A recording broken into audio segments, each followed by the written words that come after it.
Kedatangan rombongan orang-orang mata sipit membawa masker, alat pelindung diri dan obat-obatan ke Rumah Sakit Sultan Abdul Aziz Shah Perlak mendapat penolakan. Direktur RSUD Perlak Dr. Darmawan mengatakan pihaknya menolak keras bantuan dari warga Tionghoa yang tidak dilengkapi dokumen resmi. Penolakan itu dilakukan karena mereka tidak mampu menunjukkan kelengkapan administrasi serta tidak ada pendampingan. Warga Tionghoa itu hanya menyebut ini bantuan dari Yayasan Buddha Suci.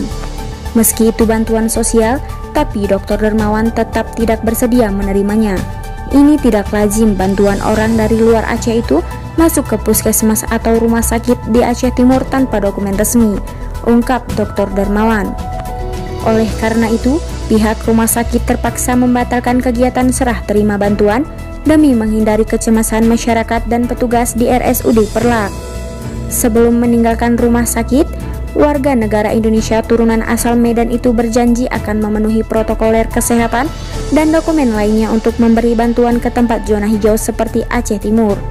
Informasi itu awalnya heboh di media sosial hingga sejumlah warga dan termasuk anggota DPRK Aceh Timur ikut menolak kedatangan warga turunan tersebut.